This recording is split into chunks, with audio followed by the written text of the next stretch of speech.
सबसे पहली खबर आज जिस पर हम बात करेंगे वो है सुप्रीम कोर्ट में एक बहुत ही अहम मामला नैब से मुतल्लिक, नैब के कवानीन से मुतल्लिक। और इस हवाले से असद खरल साहब ने पहले ही जो पेशगोइयाँ की, लगता है कि वही दुरुस्त होने जा रही हैं। और उन्होंने कहा था कि ये जो हुकूमत नैब ऑर्डिनेंस लेकर आई है ये इस तरह से चल नहीं पाएगा। आज असद खरल साहब मौजूद भी थे सुप्रीम कोर्ट में जब इसकी हेयरिंग हुई और उनसे कई सवालात भी हुए मोअज़्ज़ज़ सुप्रीम कोर्ट की जानिब से। इसी हवाले से आज हम सबसे पहले बात करेंगे। मेरे साथ है असद खरल साहब और बाबर डोगर साहब। खरल साहब, ये आपने, मुझे अच्छी तरह याद है कि जब ये नैब ऑर्डिनेंस आया था तो आपने बड़े जज्बाती अंदाज में पुरजोश होकर कहा था कि ये मामला नहीं चल सकेगा, और तब आपकी और मेरी बहस हो गई थी और मैंने उस पर यह कहा था कि किस तरह नहीं चल सकेगा, हुकूमत ऑर्डिनेंस ला रही है, वो मान रहे हैं कि ना तो ब्यूरोक्रेसी काम कर रही है, ना सरमायाकार सरमाया लगा रहे हैं। आज भी मैं खबरें पढ़ रहा था और कहा जा रहा है कि जनाब नैब की वजह से बाहर से ज़हीन दिमाग पाकिस्तान नहीं आ रहे, नैब का खौफ है। लेकिन आप फिर इतने क्यों खिलाफ हो गए इस ऑर्डिनेंस के? और खासतौर पे 25A के हवाले से जो आपसे सवालात हुए उस बारे में बताएं कि अगर कोई शख्स पैसे वापस करना चाहता है इससे पहले कि उसके खिलाफ प्रोसीडिंग अदालत में हो जाए तो वो आपकी नज़र में गलत क्यों है? उसामा साहब, जिस तरह मैंने पहले भी बताया था कि आज ये कोर्ट में एक तो गलत ये मनसूब हो रही है, चीफ जस्टिस साहब के ये रिमार्क्स नहीं थे, मुअज़्ज़ज़ अदालत उज़्मा के रिमार्क नहीं कि नैब के पर ऑलरेडी आर्डिनेंस के जरिए काट दिए गए हैं। मैंने ये बताया सुप्रीम कोर्ट में बेंच नंबर 1 में इस केस की समाअत थी। ये केस था 2016 में, एक सो मोटो लिया गया, उसमें मैं पिटिशनर हूँ, बाकी रिस्पोंडेंट है, उसमें चारों सूबों के चीफ सेक्रेटरी, चारों सूबों के एडवोकेट जनरल, चारों सूबों के प्रोसिक्यूटर जनरल, चारों सूबों के और बाकी जो रिस्पेक्टिव जो डीजीज नैब हैं, चेयरमैन नैब हैं, अटॉर्नी जनरल हैं, सेक्रेटरी इस्टेब्लिशमेंट हैं, तो ये सारे, और इस तरह फरूक एच नाइक जो सेंटर है वो इसमें, एजाज एहसन साहब और बहुत सारे जो इंटरवीनर है इसमें। मामला ये था कि ये केस है 25A जो नैब का नायब नेशनल अकाउंटेबिलिटी ऑर्डिनेंस 1999 की सेक्शन है 25A जो रिलेटेड है रजाकाराना रिकवरी और प्ली बार्गेन। अल्ट्रा वारिज उसको सुप्रीम कोर्ट ने कहा कि ये आइन और कानून से मुसादम है, जिसपे ये सो मोटो लिया गया था 2/9/2016 को। इस हवाले से 28/9/2016 को ये जो मैंने 6374 जो CMA डाली इस केस के अंदर पार्टी में बना, तो उस डेट को सुप्रीम कोर्ट ऑफ पाकिस्तान मुअज़्ज़ज़ अदालत उज़्मा ने यानी 28 नवंबर 2016 को नैब से यानी ऑल कंसर्न पार्टी को नोटिस दिए और ये कहा कि आप इस पे जवाब दें। अब जो आज मुकालमे हुए को 2-4 में जो नाजरीन के लिए कि आज कोर्ट के अंदर जो क्या मामला था, सुप्रीम कोर्ट के जो नया नैब लाने के हवाले से हुकूमत को जो आज उन्होंने 3 माह की मोहलत दी है बेसिकली, कि उनका ये 4 साल से हमारे पास मामला पेंडिंग है। मैंने कहा जी 15 इसकी समातें हो चुकी हैं, 2016 और अब 2020 आ गया है। ये फरूक एच नाइक सेंटर जो है उस वक्त और अटॉर्नी जनरल अशरफ साहब, अनवर मंसूर खान साहब, लास्ट इसकी हियरिंग मैंने कहा 23 मई 2019 को हुई। पिछली हुकूमत में भी समातें हो रही। पहले इसमें चीफ जस्टिस अनवर ज़हीर जमाली साहब थे, इस बेंच को हेड कर रहे थे। फिर इसके बाद जस्टिस गुलजार साहब इस बेंच में शामिल थे, जस्टिस इजाजुल हसन साहब जो खुद आज बेंच में बैठे थे, और जस्टिस सजाद अली शाह साहब। ये भी इनकी समातों के अंदर बाद कुछ में जो अजमत सईद साहब जो रिटायर हो गए हैं, और अनवर ज़हीर जमाली और अमीर रानी मुस्लिम साहब या और 1-2 जज साहबान वो भी शामिल रहे। मामला ये हुआ कि वहाँ पे मैंने कहा कि हुकूमत नैब ऑर्डिनेंस ला के उन्होंने पर काट दी ऑलमोस्ट। तो जो नैब का वो जो है ना, जो लोगों को पकड़ना, डाकुओं चोरों से जो अरबों रुपए निकालने, कारपोरेट सेक्टर के टाइकून से, ब्यूरोक्रेट से, जो बड़े बड़े माफियाज और जो मगरमच्छ हैं, वो तो मैं का मामला हो गया ख़त्म। ये मैंने जो बात की, कहा कि क्या 25A के मामले पर तरमीम हो गई है। ये उनका मुकालमा था मुझसे कि जो हमने ये जो सो मोटो लिया है कि 25A अल्ट्रा वारिज है जो नैब की सेक्शन, क्योंकि रजाकाराना रिकवरी आगे वो मुकालमे जो आ रहे हैं उसके हवाले से नाज़रीन को मैं बता रहा हूँ, क्या नैब ऑर्डिनेंस का सेक्शन 25A ख़त्म हुआ है या इसमें तरमीम हुई है। ये मुअज़्ज़ज़ जो जस्टिस इजाजुल हसन साहब हैं उन्होंने ये इस्तफसार किया। फिर उन्होंने कहा कि मामला हम निपटाने लगे हैं, आपने बहस करनी है, सेक्शन 25A को आइन से मुसादम साबित करें। ये चीफ जस्टिस साहब और जस्टिस इजाजुल हसन साहब ने ये मुझे कहा, जिस पे मुझे उस पर आर्गूमेंट किए गए। फिर रजाकाराना रिकवरी की वापसी करने वाला शख्स अपना जुर्म भी तस्लीम करे। अब मामला ये इसमें था कि मेरा ये स्टांस था जो आप पूछना चाह रहे हैं कि जनाब एक बंदा जो लूट मार करता है, कौमी खजाने को नुकसान पहुंचाता है, as a public office holder, वो मिनिस्टर है, फेडरल सेक्रेटरी है, या कोई भी सरकारी ओहदा रखता है, तो क्या रजा कराना रिकवरी की या नैब की स्पिरिट ये है कि वो बंदा उसको कन्विक्टेड तस्वर किया जाए, उसको पब्लिक ऑफिस के लिए डिस्क्वालीफाई किया जाए।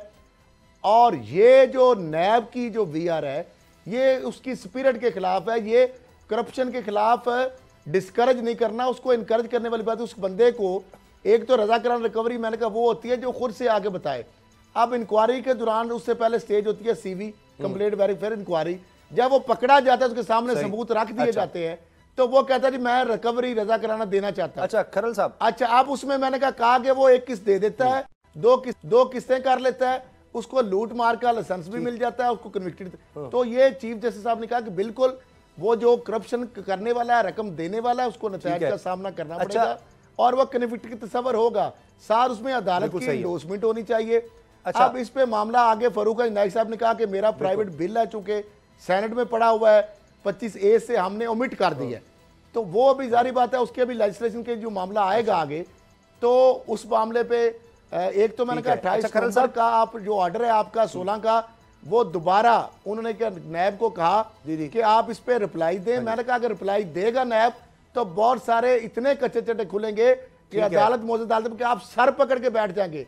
तो जिस पर चीफ जस्टिस ऑफ पाकिस्तान ने कहा कि हम सर क्यों पकड़ेंगे, हम उनको पकड़ेंगे जिन्होंने ये काम किया है। फिर मैंने ये मिसाल भी दी कि एक ही दिन के अंदर कस्टम के जो केस थे, जो कस्टम की कनाइमत से होता है। अच्छा खरल साहब इजाजत दे तो मैं दोबारा हूं आपके पास। तो वो 50 के करीब केस एक ही दिन में कस्टम कोर्ट को उन्हीं को भेज दिए गए। जी जी ठीक है। अच्छा बाबर डोगर साहब, अब ये 3 महीने मिले हैं सुप्रीम कोर्ट की तरफ से और सुप्रीम कोर्ट ने बड़ा वाज़ेह कह दिया अगर 3 महीने में आप नैब लॉ में तरमीम नहीं करते, नया कानून नहीं लाते, तो फिर सुप्रीम कोर्ट इसमें इंटरवीन करेगी और जो आइन और कानून के मुताबिक होगा हम फैसला सुना देंगे। आपको लगता है कि 3 महीने में हो जाएगी इस बारे में लेजिस्लेशन, और क्या हुकूमत करेगी? जिस तरह तो ये नजर आ रहा है कि सुप्रीम कोर्ट के हवाले से नजर आ रहा है कि वो खुश नहीं है कि जिस तरह का ऑर्डिनेंस लाया गया कि आप सरकारी अफसर को नहीं पकड़ सकते, आप कारोबारी को नहीं पकड़ सकते, तो अब बाकी बचेगा कौन? क्योंकि कोई बड़ी करप्शन हो नहीं सकती इन 2 लोगों को मिलाए बगैर, और फिर 50 करोड़ से ज्यादा की होगी तो तभी आप उसको पकड़ सकते हैं, करप्शन को इससे कम को नहीं। मतलब अगर 49 करोड़ है तो करप्शन नहीं है। तो क्या आपको लगता है कि उसके बाद हुकूमत ने वापस भी अगले ही दिन नैब ऑर्डिनेंस में कुछ तरमीम जो थी वापस भी ले ली? अब कहा जा रहा है कि मिलकर हम लेकर आएंगे, तो ये लोग ले आएंगे ऐसी कोई तरमीम जो सुप्रीम कोर्ट को समझे कि हाँ ये सही कानून है? बाबर साहब समा इसमें जो मुझे समझ आई है वो ये है कि जो 25A है, जो प्ली बार्गेन के हवाले से जो चीज है उस पे एक सुप्रीम कोर्ट की रिजर्वेशन है। जिस तरह से असद खरल साहब कह रहे थे कि एक बंदा जो है वो लूटमार करता है, अरबों रुपया कमाता है, उसके बाद वो पकड़ा जाता है, ड्यूरिंग इन्वेस्टिगेशन वो ये मान जाता है कि उसने ये सारी करप्शन की है, ये साबित हो जाता है, उसके बाद वो प्ली बार्गेन करता है और फिर वो नहा धोकर साफ सुथरा होकर दोबारा जो है लूटमार करने के लिए मैदान में आ जाता है। तो सुप्रीम कोर्ट की इस हवाले से रिजर्वेशन थी। जहां तक फारूक नाइक है, उन्होंने ये कहा कि जनाब हमारा एक सेनेट में बिल है जो स्टैंडिंग कमेटी ने अप्रूव कर दिया और वो पास होने के लिए तैयार है, वो सेनेट में पेश होने के लिए तैयार है। तो ये वही बिल है जो हम पहले डिस्कस कर चुके हैं। ये पार्टी ने जो बिल सेनेट में लेके आ रही है ये वो बिल है। अब गवर्नमेंट, PMLN और पीपल्स पार्टी, इनके दरमियान एक इत्तेफाकी राय हुआ था कि जो बिल हुकूमत जो ऑर्डिनेंस लेके आ रही है, नया ऑर्डिनेंस जो लेके आई है और जो इसको अब वो असेंबली में पेश करना चाह रही थी, जिसको वापस लिया है, वो ऑर्डिनेंस और पीपल्स पार्टी का जो बिल है जो सेनेट में है, ये दोनों आपस में खासे मिलते जुलते हैं, ये तकरीबन एक जैसे ही हैं। दोनों में नैब के पर बिल्कुल काट दिए गए हैं। चेयरमैन नैब की पावर्स को कर्टेल कर दिया गया है, नैब के इख्तियारात में कमी कर दी गई है अब, और उसमें बिल्कुल उलट है। अब नैब ने साबित करना है उस कानून के तहत जो नया कानून बनने वाला है कि ये जो बंदा हमने पकड़ा ये करप्ट है। पहले तो ये होता था कि वो बंदा, नैब ये कहती थी कि जनाब आपके पास ये प्रॉपर्टीज हैं, आपके पास ये प्लॉट हैं, आपके पास ये गाड़ियां हैं, ये घर हैं, ये बंगले हैं, आप बताएं कि आपने ये पैसे कहां से पैसे लेके आए। अब नैब को ये साबित करना है कि ये जो सारा पैसा है ये लूटी हुई दौलत है, ये करप्शन ज़्यादा दौलत है और इस तरह से करप्शन की गई है। तो जो खरल साहब का जो ये सारा ये जो आज सुप्रीम कोर्ट में ये जो पिटीशन थी, इसमें जो दायरा इख्तियार था वो था 25A प्ली बार्गेन के हवाले से कोर्ट ने अपनी रेजोल्यूशन शो की है, जबकि कोर्ट ने कहा कि 3 महीने में आप जो बिल लेके आ रहे हैं उसमें क्लियर करें कि आप इस तरह की कोई सेक्शन होगी या नहीं। उस पर फारूक नाइक ये कह रहे हैं कि जी जनाब हमने जो बिल दिया है उसमें प्ली बार्गेन या 25A की सेक्शन नहीं है, अब लेकिन उसमें जो पर काटे गए हैं वो तो क्लियर है कि नैब को बेख्तियार कर दिया गया है। नैब जो है अब नैब किसी को ऐसे अरेस्ट नहीं कर सकेगी, नैब कोर्ट के पास अख्तियार होगा बेल का। ये सारी वो चीजें हैं कि जिसके बाद नैब जो है वो तो एक बेजरर सा सांप बन जाएगी जिसके पल्ले ही कुछ नहीं है, जो किसी को अरेस्ट ही नहीं कर सकती। जो बेल जो है वो बेल जो है वो मुलजिम ले लेगा। जो नैब के पास जो अरेस्ट करने के बाद जो इन्वेस्टिगेशन का 90 दिन का दुरानिया है वो भी शायद 15 दिन पे आ जाएगा, तो उसके बाद बाकी क्या बचेगा? कुछ भी नहीं। ब्यूरोक्रेट को वैसे हाथ नहीं लगा सकती, बिजनेसमैनों को वैसे हाथ नहीं लगा सकती, रह जाएंगे सियासतदान जो है उनके पास बेहतरीन तगड़े वकील होंगे, वो वकील जो है 15 दिनों के अंदर उसकी जमानत ले लेंगे और उसके बाद नैब के पास तो पहले ही उनकी इन्वेस्टिगेशन, अभी वो उनको कुछ साबित नहीं कर पाते। नैब के इन्वेस्टिगेटर जो है, नैब के जो प्रोसिक्यूटर जो है वो पहले ही इतने इस काबिल नहीं है। मुझे तो लग रहा है कि नैब अब एंटी करप्शन बनने जा रही है, वो बल्कि एंटी करप्शन बन जाएगी। इससे आगे मुझे नैब का कोई फ्यूचर नजर नहीं आ रहा। अच्छा सही, लेकिन असद खरल साहब देखिए दूसरी बात का भी एक ख्याल हमें रखना है, जो दूसरी साइड का मौक़िफ़ है। इमरान खान साहब आए, वो कहते जी मैं किसी को नहीं छोड़ूंगा, करप्शन का खात्मा। 1.5 साल हो गया, करप्शन तो खत्म हो नहीं सकी, लेकिन मईशत का तो पट्टा ही बैठ गया, मईशत किसी तरफ नहीं बढ़ रही थी। अब मजबूरन फिर ये उनको करना पड़ा कि जी नैब का खौफ है, तो फिर क्या करें? जब हर कोई नैब की शिकायत लगाता है, सरमायाकार परेशान, जो ब्यूरोक्रेसी है वो परेशान, तो नैब फिर इदारा अगर रहेगा तो फिर मुल्क ऐसे लग रहा है कि उसकी मईशत को बेहतरी की तरफ नहीं ले जाया जा सकता। नवाज शरीफ साहब कहा करते थे खुद कि जी अगर मैं करप्ट लोगों को पकड़ने की तरफ जाऊंगा तो फिर तो मुल्क में तरक्की ही रुक जाएगी। तो क्या इमरान खान साहब को भी एहसास हो गया है कि अब नैब की वजह से मुल्क की तरक्की रुकी हुई है और इस तरह से मुल्क नहीं चल सकता, हमारे यहाँ ब्लैक मनी है, इसको आहिस्ता आहिस्ता कुछ बेहतर करेंगे? तो ये हकीकत है। एक होता है आइडियलिस्ट माशरा, हमारा वो भी माशरा नहीं है, यहाँ करप्शन है और आहिस्ता आहिस्ता उसको ख़त्म किया जा सकेगा। वरना आपके सामने है, नैब पकड़ता है लोगों को, वो छूट जाते हैं, रिकवरियाँ कुछ होती हैं कुछ नहीं होती। तो इसकी बजाय ये नहीं कि चले एक माहौल पैदा किया जाए कि सरमायाकार को खौफ ना हो, ब्यूरोक्रेसी को खौफ ना हो।